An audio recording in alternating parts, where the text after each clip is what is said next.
Hello, everyone. Sorry, I was just finishing setting up some things, like turning off the autofocus, because I've noticed I've had problems with that lately, where I'll gesture at the camera and it'll suddenly be like, nah, I don't know what you're talking about. So let me just finish starting the presentation. Present. All right. And let me go to presentation. Yay! I'm in the corner. It's a little bit to one side. I think I cropped the camera funny.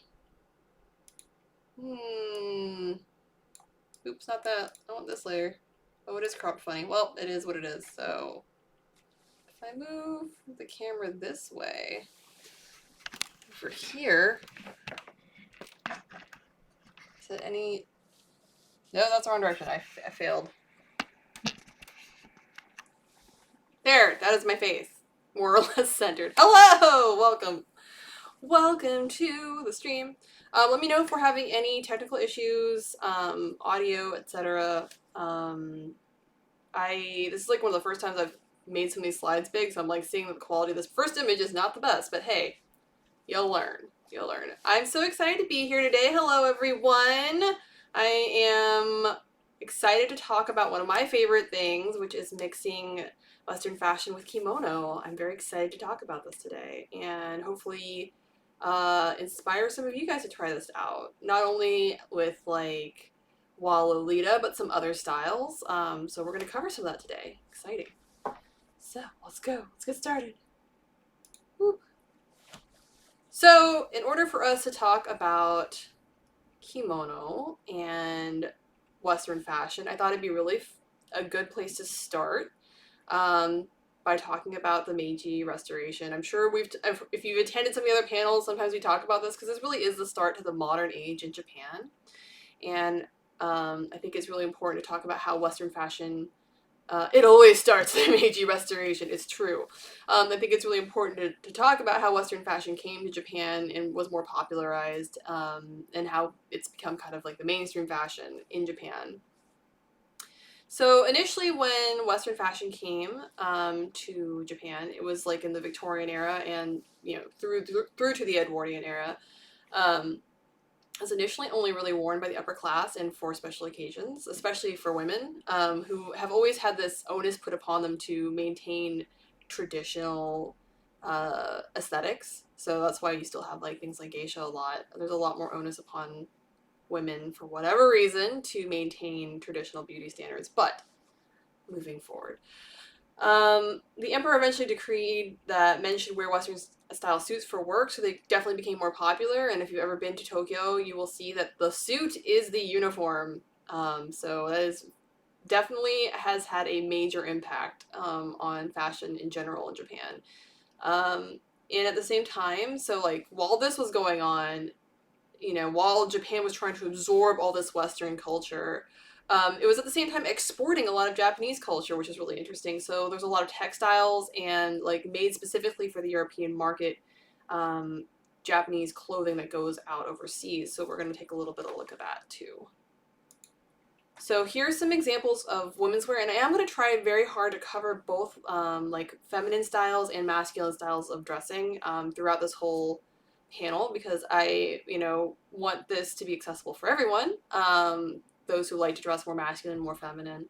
I sometimes like to dress in a masculine style when it comes to kimono too. So here's some examples. This is on the far left, is a Western dress that is made from Japanese fabrics, was possibly even made in Japan, from Japanese textile. Prior to a lot of the Japanese fabrics being imported, there weren't as many floral motifs as there were after this introduction of Japanese and like Chinese textiles. There were a lot more geometric patterns in European textiles, so this had a huge impact on European fashion in general. So it's really interesting to see the kind of the give and take.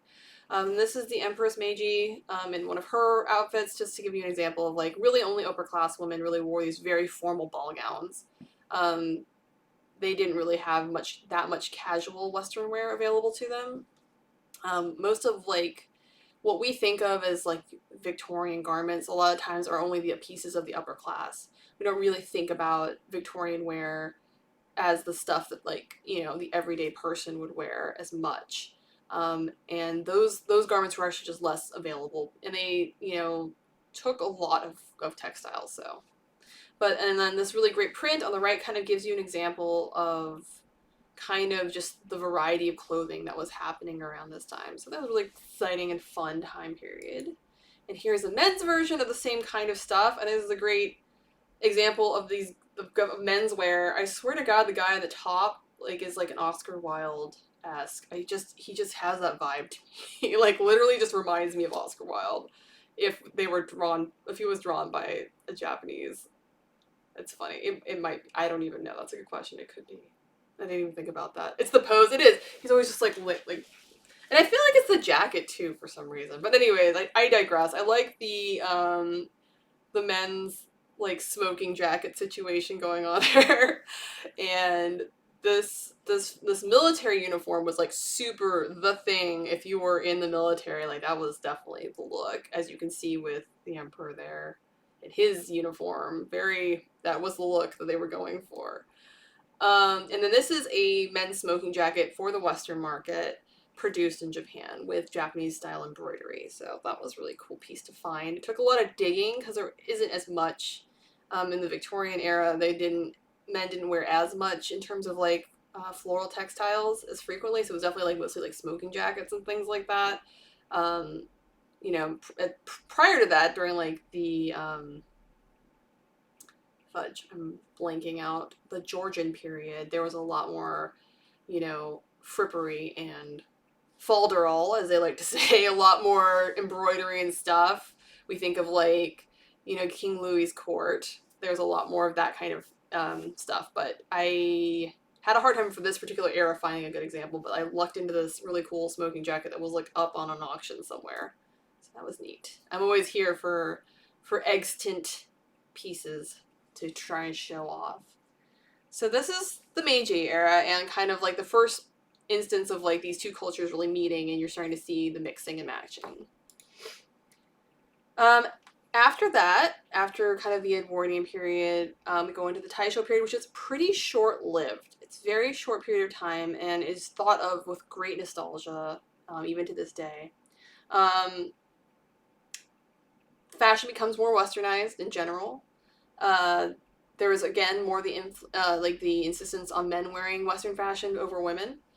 And then into the 20s, just like in the West, because we were importing more magazines back and forth. Yeah, definitely check out. I mentioned that earlier, Kel, that if you've been watching some of these other panels, we might have talked about some of this stuff. Very similar to flappers in the United States and in other Western countries. There was a mulga, or modern garu, modern girl. There were also like modern guys who were doing some like, you know, kind of liberated avant-garde things. The 20s is a very interesting time period in terms of like modernization in a lot of different ways.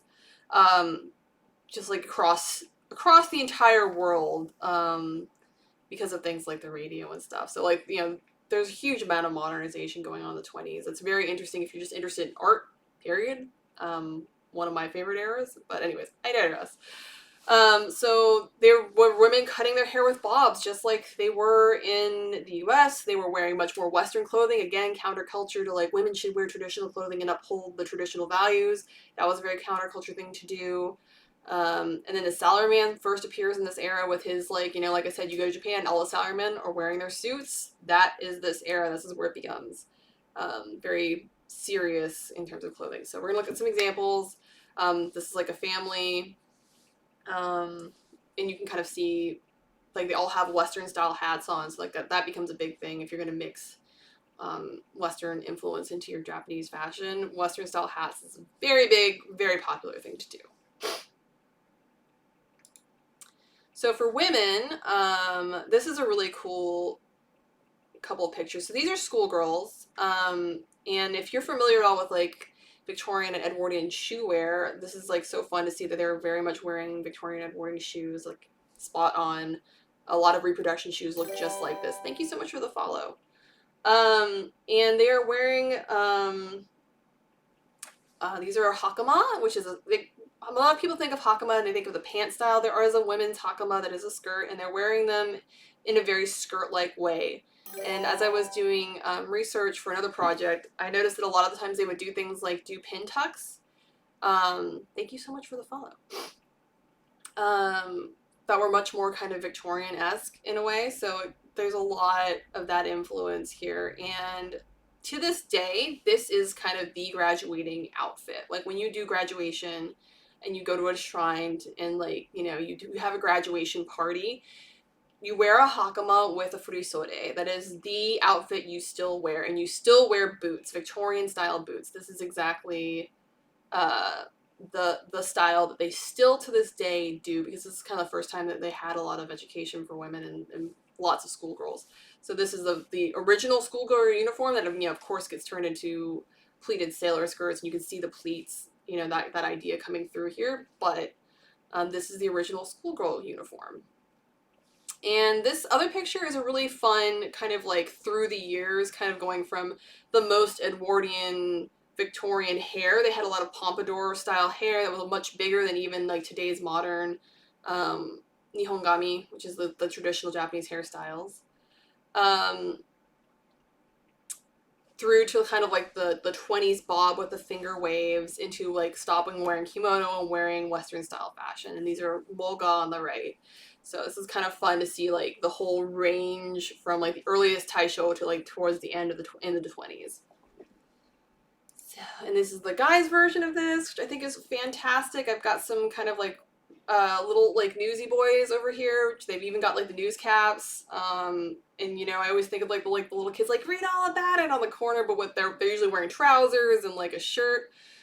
These guys are still wearing those shirts. You can see it's like right underneath here with the news cap and everything, but they're wearing it under their kimono, and I think that's a fantastic look. I think it's really wonderful. I almost did this kind of look because I have a kimono with a very similar print, and I have a couple of newsboy caps, and I was thinking about it, but I was feeling some goth vibes today, so, but I almost went with this boy's look. I think it's so fantastic. And I have like a button-up shirt like this. Maybe next time. And then the guys, again, you got to start to see a lot of suits, very classic 20s suits, and you know, your classic, you know, everybody wore hats in the like, up into the 40s. So these are some really great mix and match looks. I think it's really fun for guys. And then, so we get into the Showa era, and then, you know, Western styles become more mainstream, and kimono is considered more for like, you know, festivals. You see a lot of people still wear them for yukata, and yukata for going to festivals, matsuri. You'll see, you know, they reserve them for the arts, like, you know, the geiko, the maiko, the geisha. And you will see people wearing them for graduation. You see them sometimes wearing them for weddings. It becomes much more of a special occasion garment for a lot of people. That's not to say everybody, but that slowly throughout time becomes more and more the case. And again, an emphasis on women continuing to wear the fashion more than men. So why the history lesson? Why did I even bring all of that up? Well, I think it's important to kind of look at how through the years it is totally normal since the introduction of Western fashion, because I'm a professor. And we do love history. I think everyone here is well interested in that stuff. I think it's just really, it's good to know that it's not new and it's not weird and you're not breaking some sort of boundary when you do it. This has been a thing that has been going on since Western fashion really became truly widespread in Japan. So, you know, you are not stepping over some sort of boundary to do it. So I hope that bit of history kind of gives you some confidence to try out some of these fun styles we're going to explore. So, boop. All right, so we're going to go over some basic wafuku anatomy. These are pretty formal outfits. I couldn't find one that was good that had both men and women in it. But, so this is a little over the top, and it also doesn't exactly cover everything for both genders, but it's a good starting place. So, just look this over, because in the next page I'm going to have some, like, thoughts on, like, how you can substitute these pieces out. We don't need to know about the Harihimo, in my opinion. This is a little bit too much. This is a very formal thing, but Haori is an overcoat for the men. The kimono's underneath. I like how they don't even mention the kimono for the men on this part. And, the little white collar that you're seeing is called a juban, which is an undergarment that both men and women are wearing. The reason they call it a han area on this side is that for women you can wear a contrasting collar, which mostly men don't, but again, it's fashion, play with it. And it's just a fake collar sewn on to an undergarment. Hakama, again, there are skirt style hakama for women and pant style ones for men. I think guys can wear skirt style ones too. Somebody correct me on that if I'm wrong. Because it's like a pain to like have to tuck up your, yeah, that's what I thought. Guys can wear both, and so can women. Like, you want to wear pant style hakama, go for it. And there's another type of pants called monpe, which I don't know that I put an example of in here, which are much more pantsy. They kind of look more like harem pants, but they're much more pantsy than hakama are. And tabi and zori. So tabi are your socks and zori are your shoes. Pantsy pants, yes. On the women's side, there's a lot more accessories that show. We talked about the kimono and the han area a little bit. Kanzashi is just a hair accessory of any sort, really. Including like the stick shape ones, the ones that are like metal and shiny, the ones that are like the ones we did in the panel this morning that are like fabric flowers, all those sort of things. Any hair accessories, like the sticks with the balls on them, I like those a lot. And then there's like these really pretty fan shaped ones. I could go on for a while. I'm gonna stop. Those are all types of kanzashi. The obi shows a lot more for women than in the men's style. The men's ones are very narrow, typically. The obi age, excuse me. I swallowed a little spit there. Went down the wrong pipe. Give me a second.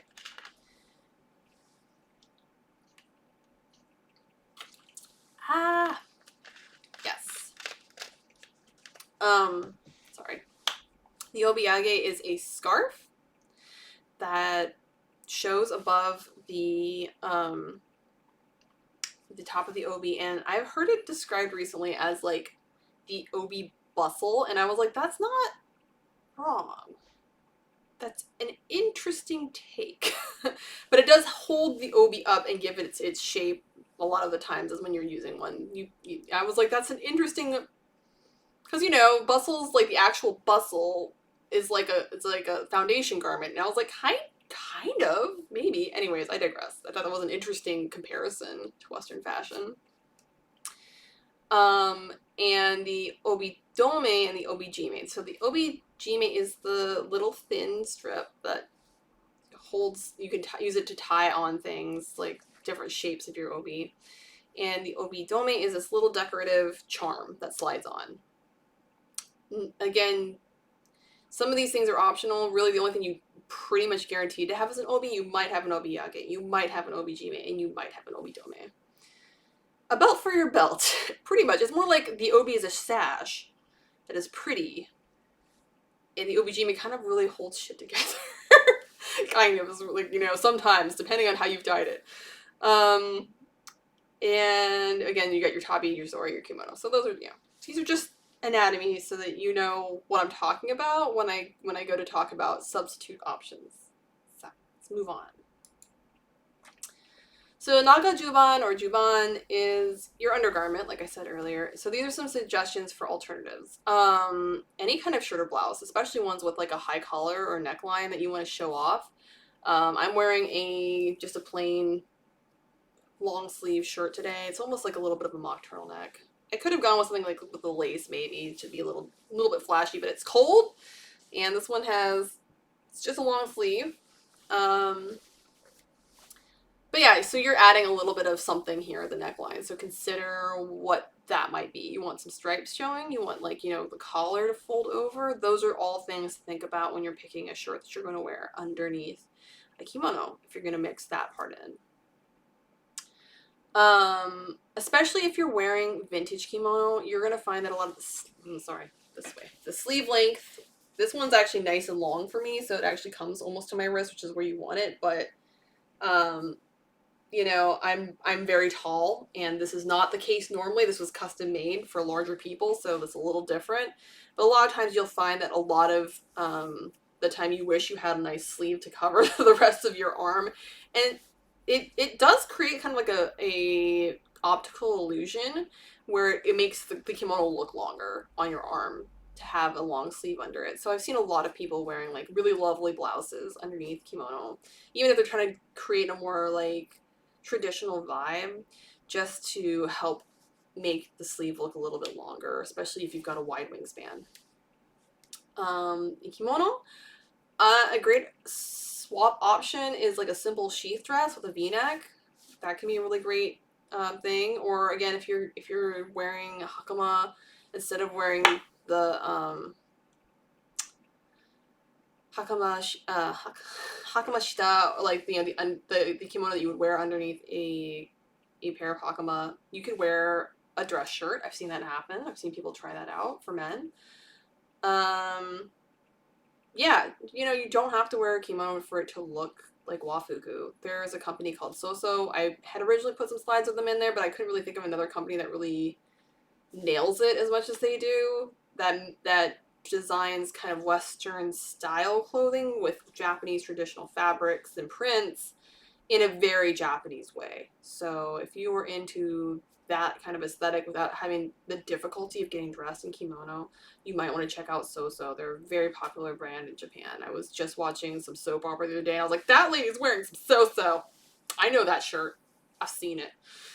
We actually have a store here in the US that ships out of San Francisco. I can actually go shop in person. I'm very lucky. And their stuff's great. So, an obi, you can wear a very wide belt, or a corset for a more structured look. Today I'm wearing like a kind of harnessy situation today instead of an obi for my gothy look. I bought specifically for this look today. And you could also go for a soft look. I have a whole book somewhere that I'll have to get the title of later, that is just about using Western style long scarves as obi, as heko obi. Heko obis are very, very relaxed. Yes, it is the same one in the Baby Starshine Bright New People building, same floor as Baby Starshine Bright. If you're ever in San Francisco, I love that place. They have like a free shipping for Christmas, so maybe check them out. They've got some cute face masks. I'm sorry, I should stop. I just think they make really cute stuff, and I would hate to see them like decide to leave. So, please, please. And for obiage, you can also use a Western silk scarf. I've definitely done that plenty of times. We've got a really cool like Halston vintage like black and white checker plaid scarf that I use a lot instead of a traditional obiage when I'm going for more bold Western looks. Polka dots are real fun to use.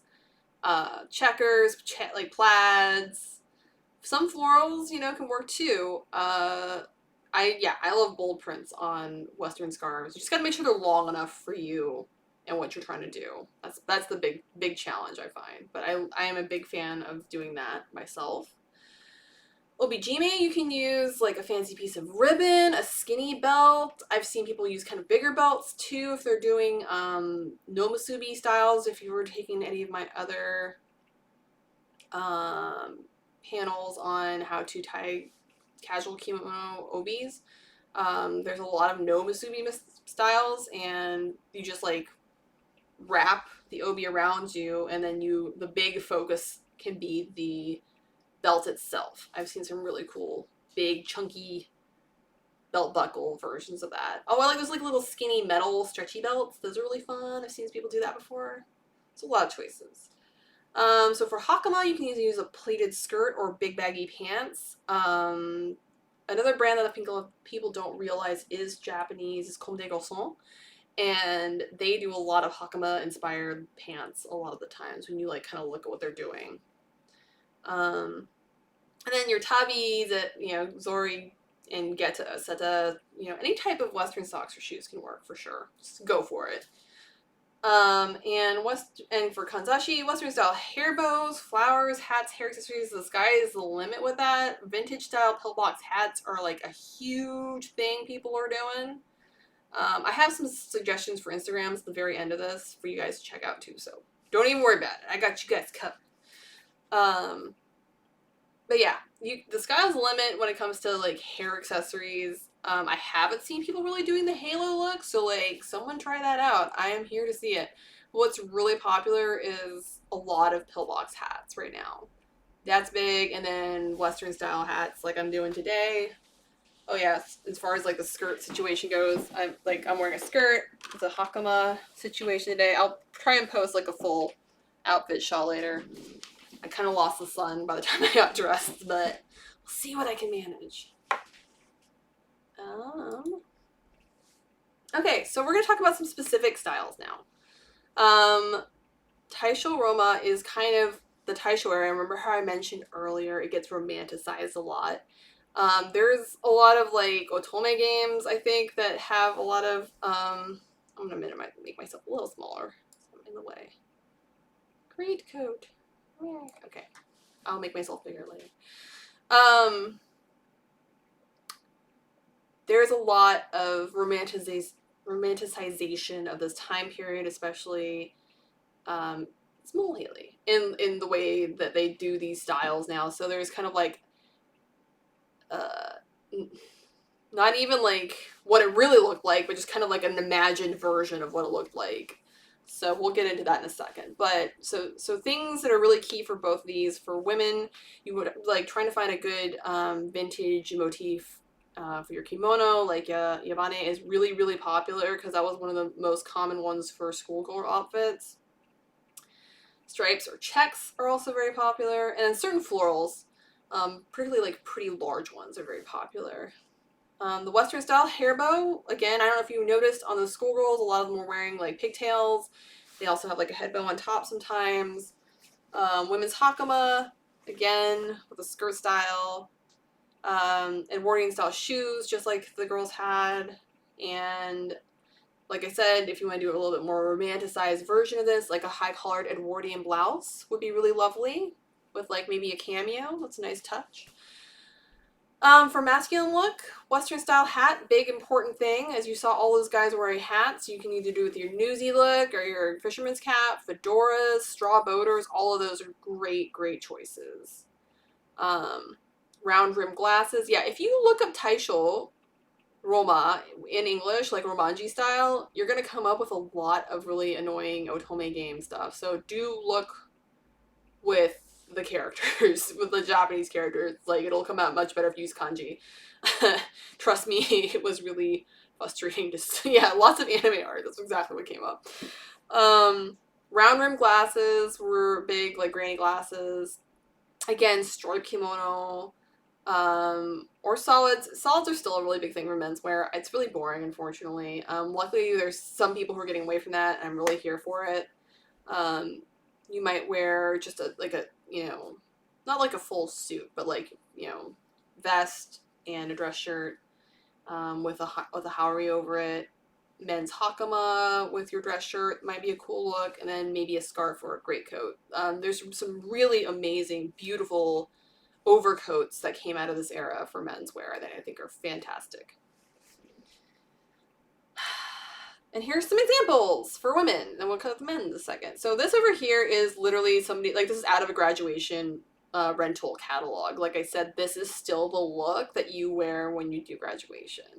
They wear these, like, not so long furisode sleeves. I think they're like, shaku is a measurement that I'm not very good at remembering how long a shaku is. These are not the longest furisode sleeves you can have. They're a shortened, abbreviated, sometimes a curved version.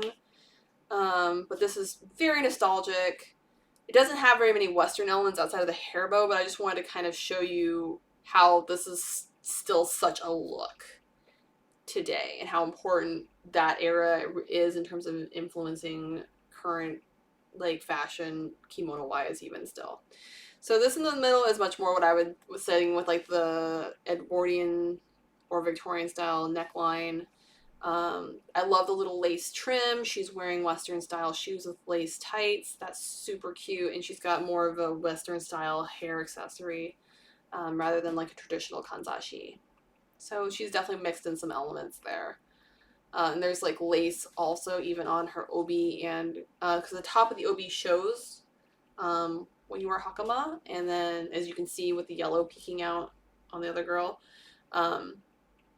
And yeah, I think this is a really fantastic, great example. And then the one on the right is almost bordering on cosplay. Like, no offense, I think it's still a cute look, but it's like definitely bordering on like cosplaying some of those Otome characters almost, because that's not a real haori at all. Like, that's not the right shape to be a real traditional haori. It's fine.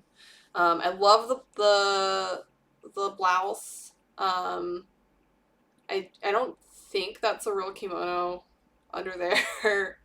And obviously that's just a skirt, it's not a real hakama, but she's got the shoes, so she's definitely got like some inspiration in there. And she's got cute like tama kanzashi and some other like more traditional kanzashi styles.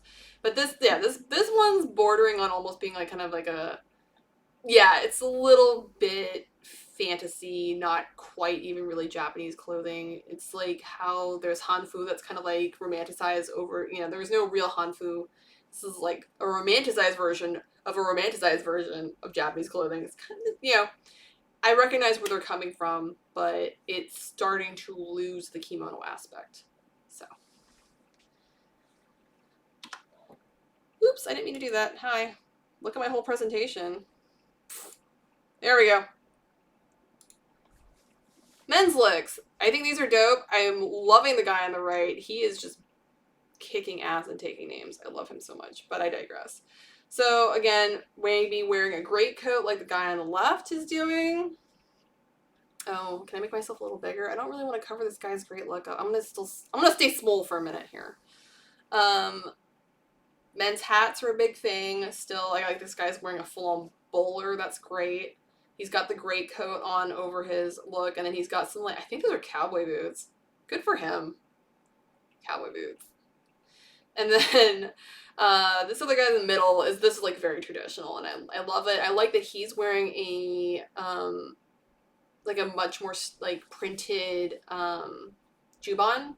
Again, a lot of the times with menswear, it's very, very subtle. You have to really look hard to pick up those details. And I love his little kiddo, grand kiddo there. He's great. He's got a little newsy boy cap too. This guy on the right, so he's a model, and he is modeling for a company called Y & Sons, which is a current company that blends men's Western fashion and kimono. So I thought this was a great example of kind of like having some vintage vibes, but because it has that like collarless shirt that was very common in Victorian times. The Haori Himo is a chain here, which kind of almost evokes a pocket fob situation. So I think he's got like a lot of great elements, and he's got the suit on with the Haori. I think it's a great look. I love it. Yeah, he should have gone with the bolo tie. That would have been fun. That would have been a great look. So I hope you could see how this had like a lot of historical influence in both of these different versions. Taking it a step further, there still is Japanese steampunk. Oh, I'll make myself a little bigger now because there's room. Making me big. Sorry. Steampunk is still a thing in Japan. It's still ongoing. It's still a fashion. I know it's kind of a little bit... yeah, I love Ozan. It's a little bit dead in the US. It's not completely dead, but it's a lot less of a thing. It's still having a moment in Japan, and there's a brand called Ozan, which I think is really cool. Somebody feel free to throw these brands links in the thing, Y & Sons and Ozan, if you would. Ozan is actually also a Lolita brand, but they do have a lot of like Asian influenced steampunk pieces. They also have like kind of more like Hanfu style pieces too, so they're mixing and matching. It's kind of the same eye concept. in Western fashion as it is. So it's a different take on that same like nostalgia for the same time period of Taisho and late Meiji era. So you will see things like corsets instead of obis, just like you would in Western fashion. You see a lot of corsets, Western style shirts, monpei or hakama, and a lot of straps and gears and accessories and gadgets and pockets and stuff like that. Same deal. As you would see with Western take on this. This is kind of fun. So I thought this was really fun because, and I think this one is from Ozon, I think. Yeah, I feel like those are some of the pieces. So I think it's a really fun take to see like a totally different culture's take on steampunk. I think that's really cool.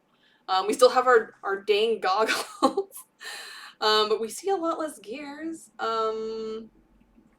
Yeah, it's just a really fun take on this. And these are kind of unisex looks because they're wearing Hakama, and you can wear a men's or women's Hakama and kind of get the same vibes, which I think is also fun. These ones are a little bit more femme, but this one is pretty like, you know, if you took off the heels and added a men's Hakama, it's kind of like you could get away with it either way. And she's pretty much like, yeah, this is a very masc look too. So I'm really into this concept in Japan. I think it's really fun. They still do that. I saw a lot of pictures at like cons and stuff of people wearing this stuff, so really like the idea of the suspenders with the Hakama. I think that's really fun. We'll maybe consider trying that at some point myself. These are Ozon's like corset skirt. I've been eyeballing some of them. This is a traditional Hakama. They're both wearing corsets as obi. Got the holster or harness situation happening, and boots or, you know, Edwardian heels. So this is just a fun concept to see happening. Sorry, I'm trying to get back down. Oh, I went too far. Okay. So, using Moga or modern gal, modern chicks as your inspiration. You might choose to emphasize Western clothing, and wear a 1920s inspired dress, because, you know, they're very blocky silhouette with a haori. And this is another time period where, again, they were very obsessed with the Oriental. You know, mostly there was a lot more of an obsession in the 20s with, you know, with Art Deco and these clean lines. There was more of an obsession with ancient Egypt because they had recently discovered Tutankhamun's tomb at that time period. So there was this huge excitement about Egyptology, but there was still this love of the Oriental, and I'm gonna, you know, continue to put that in quotes because it doesn't actually mean anything, but anything non-Western. And some of that was reflected in the idea of like loving Asian-inspired clothing and Japanese clothing. So that blocky shape is you know, much more of a Japanese aesthetic. You know, having not very much bust, that boyish body type. So there's a lot of really great 20s dresses that you could wear with a dropped waist, very straight up and down, that you could wear with a heart. It's a great look. I think, you know, definitely something that I think looks good. Wearing a cloche or 1920s inspired hat, or a 1920s hairstyle like a bob or finger waves, great choice. Mary Janes and T-straps. T-straps were huge. And meisen is a type of kimono weaving that's like almost like a taffeta that has like, it's prints, but the prints are almost like an ikat. If you're gonna get really technical into fabrics, just Google what meisen is. Yeah, it's a very lovely textile, and it's very common in the 20s, that time period. So here's these are simple ones. This lady, I can't remember what her Instagram is. I have it somewhere. But she always has beautiful finger waves, and I'm extremely jealous of her hair. And she's got the T-straps on with the gloves and a vintage purse.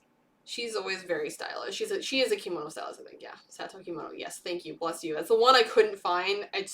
There was too many for me to dig through. But she mostly focuses on traditional kimono with like little hints, but she's got a very 20s vibe, so she's great. I love it. And then this is not a haori, but a michiyuki, which is a duster or a like driving jacket essentially. And a lot of people do wear these over just like leggings and a shirt. It's kind of like housewear a little bit, but and it's kind of considered a little bit old-fashioned, but I think it can have like a really chic vibe if you've got like a bob and you just really rock this look. I think it's a little bit chic in my opinion, but these are actually usually very cheap because people just automatically kind of associate them with grannies because you wear them to like where you see a lot of like women who wear them on trains to keep their kimono from getting dirty, or they'll wear them to like almost with like an apron just to do house cooking. So people kind of associate them with the grannies a lot, but I think there's some fashionable ones that I like that I think are cool, and I think you could wear them with leggings.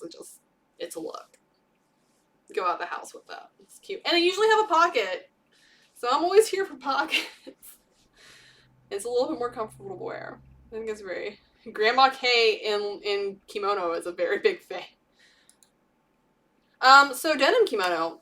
There is a huge, and I mean huge, denim culture in Japan. They buy up American jeans like you will not freaking believe. They will spend so much money on American denim. I used to have to work for a company that did some menswear, and if we wanted to try and buy American-made denim, a huge competition issue was always trying to like get in before the Japanese bought shit. It was a big thing. So, anyways, they love denim. They also indigo dyeing, and indigo is a very traditional Japanese thing. So it is no surprise to me that denim is a big thing in Japan. Denim kimono are very comfortable. They're washable. They're a really great base because they're so plain. So you can really accessorize them really fun. I've got a couple of really cool fun like way people have done them, but you can just really like lean into the Western elements if you're wearing a denim kimono. You just lean in, just go all the way, and we're gonna show you some examples. So this guy's just like screw wearing an obi, screw wearing a juban. I've got my hoodie on under here. I think he's like almost, what does it say? Has he got two hoodies on? That's crazy. He's got his hoodie on. He's got some real crazy tabi. Those are fun. He's just got a giant Santa belt. I don't know what else to call that. I'm really digging this chick's beret with the very loud Western, almost tattoo, vintage vibes themed obi, and she's got her Doc Martens on, and she's got her Western shirt on. She's got a lot going on, and I'm really into it. And then this chick has got some like long sleeve shirt with like the thumb holes, and she's just got some like brown slides and just a really fun bright obi. So like it's a great casual look. I really love some people I've seen doing it with just like some sneakers, like get your Chuck Taylors on. Just this is such an easy, chill way to try to wear kimono. Especially if you wanted to add Western vibes to it. They're so comfortable. It's hard to get them right now because shipping from Japan is awful, as I'm sure a lot of you know, but if you're interested in tracking one down, I highly recommend 3 Magpies Studio. They're shipping from Europe. They're a little bit more affordable. They do great work, and they do custom sizing, so do consider them. Ah yes, my favorite slide, make it goth. So here's a tricky one because solid black kimono, a lot of the times they come with mon, which are crests, and they'll have 5 crests. They're very, very formal. For women especially, are mofuku, and which really they are literally made for mourning. And same for like solid black obi, they are made for mourning, and it's considered socially incorrect to wear these outside of a funeral. There are more black kimono being made without mon these days. I've seen them in lace a lot. So they are becoming more and more available. Here's another pro tip. If you are buying vintage kimono a lot and you see a kimono that doesn't have any mon on it and it looks black, but you don't have any like color reference on the listing that just has a picture, it's probably indigo, and it's probably dark, dark, dark, dark blue. So beware if you were trying to get a solid black look. That may not be what you actually think it is. So yeah, just like with Western fashion, you try and keep it like kind of monotone or with gothic prints and themes. Harnesses and corsets like I'm trying out today, even though I'm wearing a very bright green top. I went with mostly monochromatic black besides that. I kind of went for more of a goth look today. Don't forget your goth boots. I wore my pointy toe goth boots. I don't have any more chunky toe ones anymore, which is making me sad when I thought about it. Maybe I'll switch over. I have like some fry kind of cowboy boots. Maybe I'll switch over to those later. But because I'm going to try and take some photos of this really great street light later tonight. But yeah, you can definitely make it goth. So we'll look at a few. Yes, your blacks don't match. So here's a couple of examples. This is Angie Sal's, whose Instagram I put into the end of the thing. She's got a harness on. This is a corset belt. This is just like a classic. I think this is Mason vintage kimono. She went with like the black and red vibes. She got her goth boots on. This is a great men's look with Hakama and just a plain black suit upper top situation going on with the black boots. The men's, again, fedora, very, very, very classic vintage vibes with that look. And last but not least, we have Panda Girl. She's got your typical, black neck collar. I wish I had one. I don't have one anymore. She's wearing a sha, which is a summer sheer fabric. Long. I think she might be really short and it's a long haori because they do have longer haori. Or she might be wearing a men's piece. I can't quite tell with that one. It's a bit odd. And she's got a corset belt on and I think just like a top that looks like it has a v-neck. And she got her goth boots on because, again, don't forget your goth boots. So there's definitely ways to like make it very goth. It's totally doable. I really like the men's look in this one specifically. But Angie Sal's is great. She's another kimono stylist. So. And then these are some examples of really kind of like going over the top. So Kimono Hime is a magazine that I love, and they like kind of have their own aesthetic, where they mix a lot of vintage kimono and like vintage Western fashion.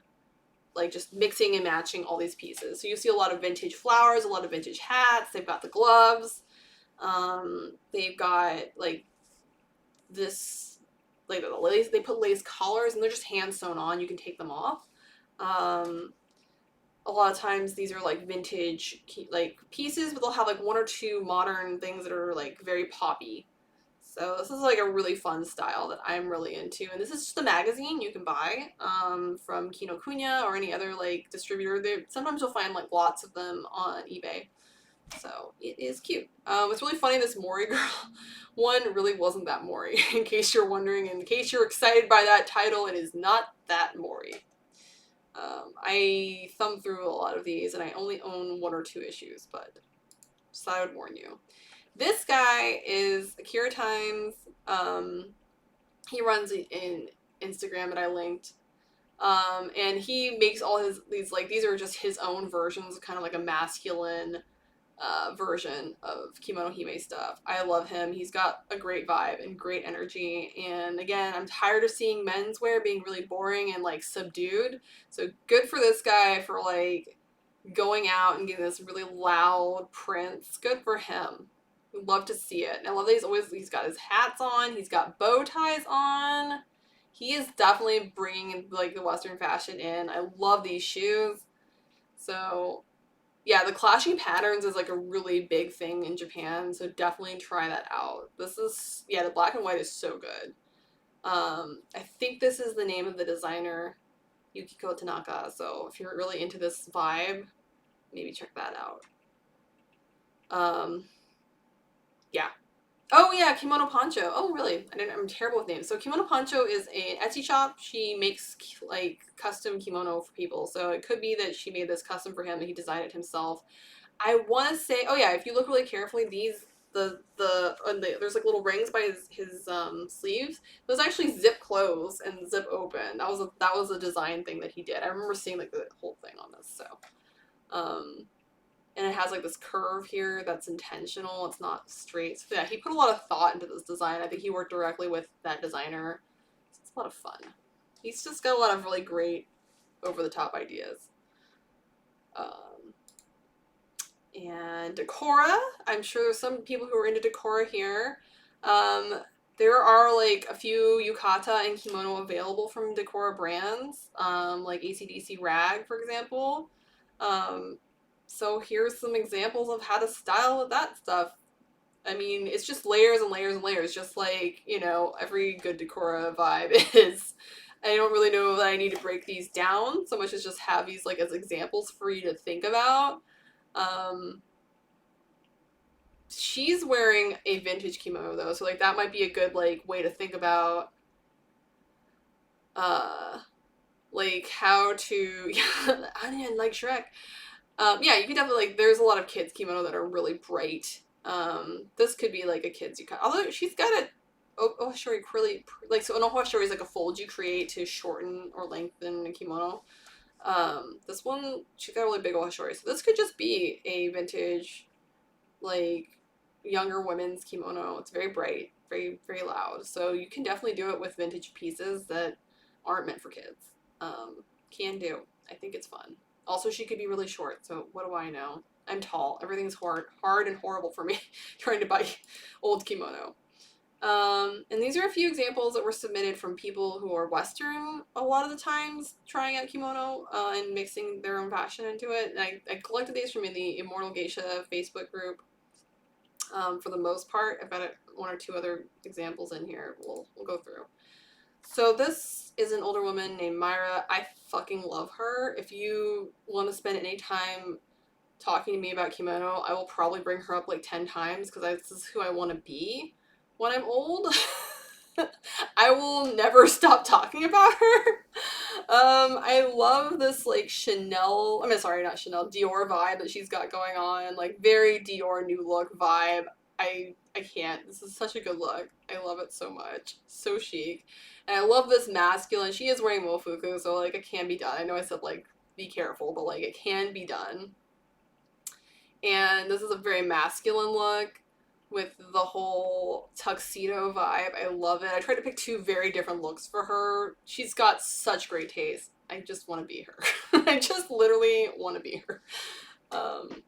She's fantastic. So I only picked two of everybody I tried. This is Selly.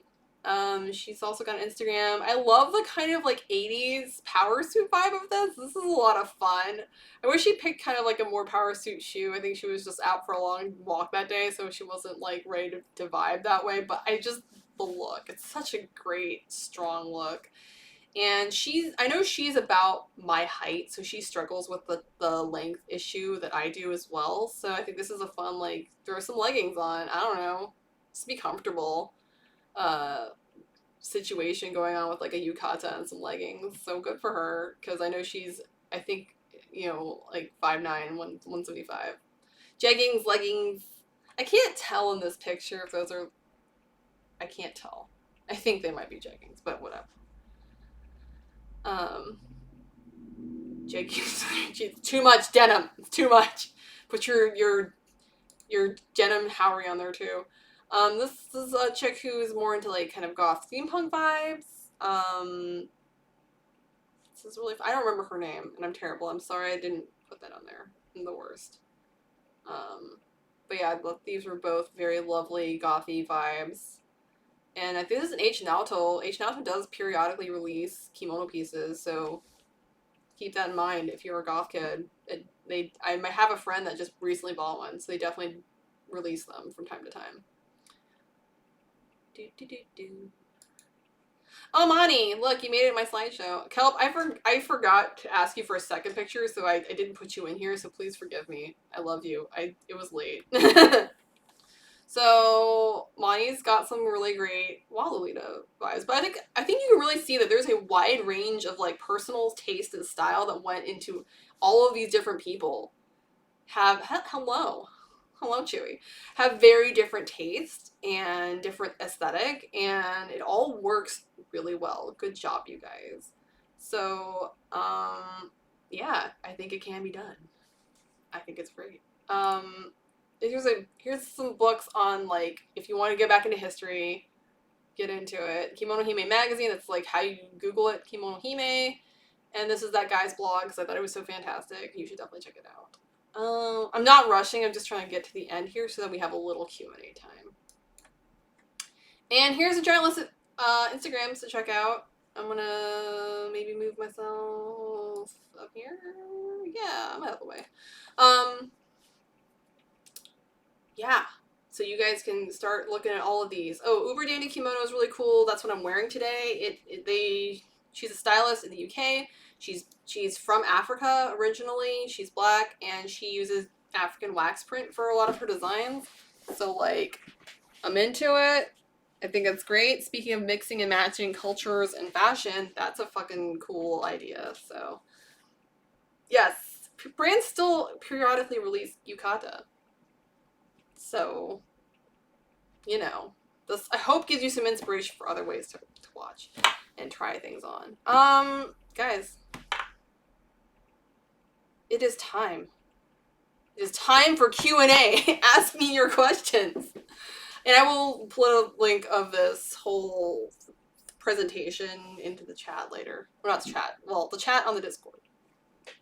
But yeah, ask me some questions. I'm going to take a moment to drink and hydrate.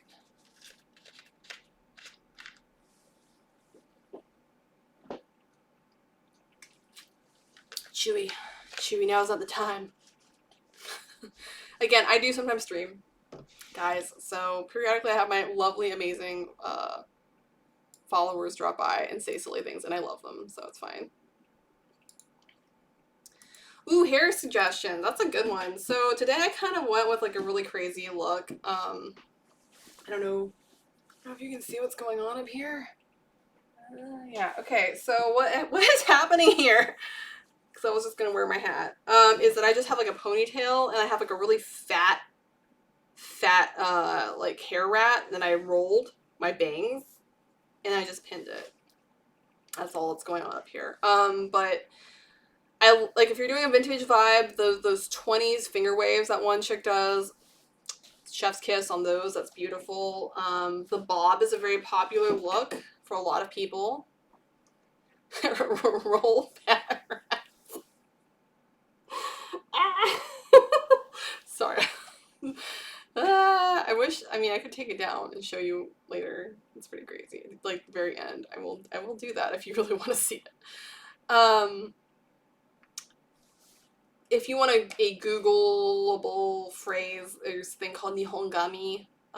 If Kelp can maybe type that in for me. My keyboard's a little difficult to type this in, but Nihongami is traditional Japanese hairstyles, but it also comes up with kind of modern takes on traditional Japanese hairstyles. It's a great hashtag to like kind of scroll through on Instagram. I enjoy that one a lot. So you can see just a ton of hairstyles that are specifically kind of like the people almost always only get those hairstyles done if they're going to get dressed up and maybe do a rental thing. Yeah, that's great too. If you've got like a pixie haircut, like you can have some really like cute hat situations going on. And I fucking love pixie cuts with like really cute little like vintage hats with like little veils and stuff. Very cute, very adorable. Highly into all of that. So, but if you've got long hair and like my hair has gotten crazy long during the lockdown because I have not gotten a haircut. It's hard to come up with ideas that don't like look weird. I don't know. Sometimes I just do like a really high ponytail and like add a lot of volume in the front. You kind of want to have some volume in the front. Very slick back kind of looks a little odd. So unless you've got like a nice bangs. If you've got good bangs, then you're probably fine with just a really slick back kind of ponytail situation or bun. I think buns and ponytails look nice, especially like side ponytails look nice because you kind of want to maybe show your neck. But yeah, big hair is always a big thing. The higher the hair, the closer to God, as they say. So hopefully that answers some of that question. Any other questions about stuff? Are you talking about like folding it to put it away or like putting it on your body? Because putting it away is actually like on your hot body. Okay. I find that, like, ones that are made out of stiffer fabrics are a lot easier to, like, try out than, like, the ones that are, like, crepier, slicker fabrics. I've got, like, a really lovely, I have a really lovely heavy crepe, textured Yoromuji, which is, like, a solid color piece. That bitch is so hard to put on my body because it's heavy, so it, like, pulls itself out a lot. I hate it. It's beautiful, and it's such a pain to put on. So I would suggest, if you're a starter, trying to go for ones that, like, maybe are Sen, which is, again, kind of more of a taffeta texture, yukata, things that are stiffer and have more grip on their cells. They are a lot easier for beginners, because they can, like, you can kind of crease them and get them to, like, hold their shape a little bit better, and yeah, they hold their shape. You don't have to worry about it clinging to your body as much. So if you like the aesthetic of, kimono should be kind of more of like a stick-shaped silhouette.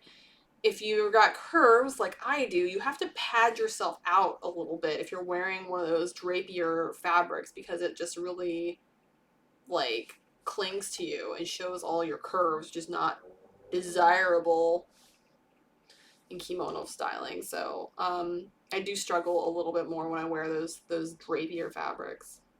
So many curves for me. For you, maybe not, but for me, it's problem.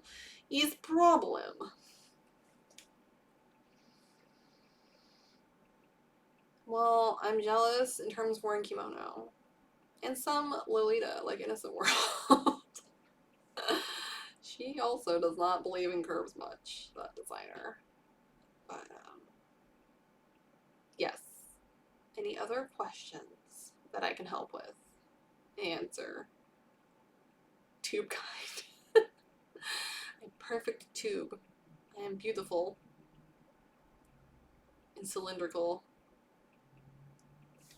In my perfect cylinder body. Now I'm just thinking of you as, like, one of those kokeshi. Those little wood dolls that are just cylinders with a head. It's just what's going through my mind now. So I've got a few, like, maybe 3 minutes left before I'm gonna cut it up. No, you just got here, Chi. That's okay. There is a whole there's gonna be a replay. This whole thing will be on my replay, so you can come back and watch it again. So funny. Well, I enjoyed this. I hope you guys found, like, a lot of resources through this. If nothing else, there's, like, just a ton of examples in these Instagrams, and I think most of it's about finding your own style. I enjoy you too. It's about finding your own style and your own aesthetic and just playing around with it. And, like, again, recognizing that this is, you're mixing street fashions. The sky's the limit. Don't feel limited on your expression. It's just fashion. There's not, like, strict rules when you're especially playing around with mixing these styles like that. Some days you're going to get a great outfit together and some days you're not. And that's okay. Don't even worry about it. So you just gotta, like, try it out. Just go out there, buy a kimono and try it out and get going and styling yourself. So it's a lot of fun, and I hope, like I said, these examples provide a good starting place for you. So I had a wonderful time, and I don't remember what our next stream is because I'm a horrible person. And have been very tired since I did that first stream this morning, so I apologize. Ooh, we're going to go hang out with... Oh, Kawaii or Kawaii! Ooh, exciting! Everyone loves Kawaii or Kawaii. Good job. I'm very excited about that. We're going to go hang out and see that in a little bit. But yeah, thank you guys so much. I hope this was, again, informative, gives you some ideas, makes you feel like trying it out, get some inspiration. I had a great time having you guys here on my little streamy box. Please come back next time for our next event, which we will announce at closing ceremony. So I'm gonna head out, guys. Thank you again. Don't forget to head to Kawaii or Kawaii, and I think it's gonna be on J Fashion on Demand. So we'll see you back over there, guys. Thank you so much for turning up. I had a great time. Thank you. Bye!